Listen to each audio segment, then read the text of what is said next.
स्वतंत्र भारताच्या इतिहासात पॉलिटिकल अकाउंटेबिलिटी सिद्ध करण्यासाठी मंत्र्यांनी राजीनामा दिल्याची अनेक उदाहरणं मिळतात. म्हणजे लाल बहादूर शास्त्रींपासूनच सुरुवात करता येईल. 1956 साली जेव्हा लाल बहादूर शास्त्री रेल्वे मंत्री होते तेव्हा मेहबूबनगर इथं एक भीषण रेल्वे अपघात झाला, ज्यात 100 पेक्षा जास्त माणसं मृत्युमुखी पडली. त्या अपघाताची जबाबदारी स्वीकारून लाल बहादूर शास्त्री यांनी पंडित नेहरू, जे तत्कालीन पंतप्रधान होते, त्यांच्याकडे आपला राजीनामा सोपवला. पंडितजींनी त्यावेळी तो राजीनामा स्वीकारला नाही.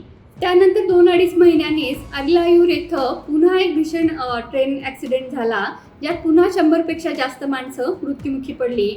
यावेळी मात्र शास्त्रीजींनी अतिशय ठामपणे सांगितलं की मी राजीनामा देतो आहे, कारण हे जे घडलं आहे त्याची नैतिक आणि राजकीय जबाबदारी माझी आहे आणि यावेळी हा राजीनामा मंजूर करावा असा त्यांचा आग्रह होता.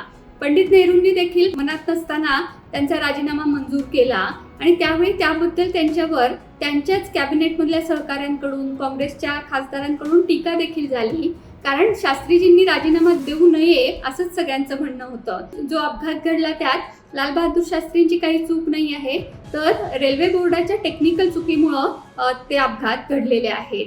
असं असताना, म्हणजे कुणीही राजीनामा मागत नसताना, उलट राजीनामा द्यायला विरोध असताना सुद्धा नैतिक आणि राजकीय जबाबदारी स्वीकारून शास्त्रीजींनी राजीनामा दिला आणि पॉलिटिकल अकाउंटेबिलिटीचं गोल्ड स्टँडर्ड सेट केलं असं मानलं जातं.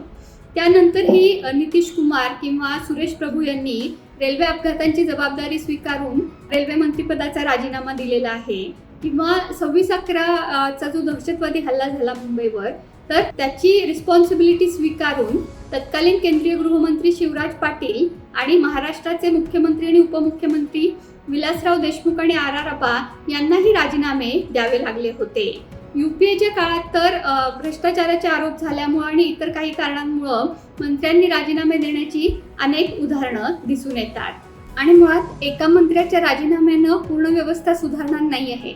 राजीनामा ही अगदी प्राथमिक, अतिशय बेसिक अशी पहिली पायरी आहे आणि त्याच्या पुढं जाऊन ही व्यवस्था अधिकाधिक निर्दोष कशी बनवता येईल याच्यासाठी सातत्यानं प्रयत्न करणं ही जास्त महत्त्वाची बाब आहे.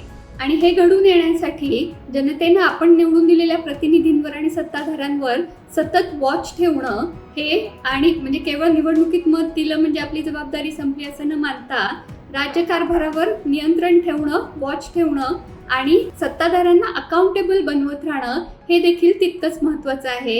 हे आपण या निमित्तानं लक्षात घेतलं पाहिजे.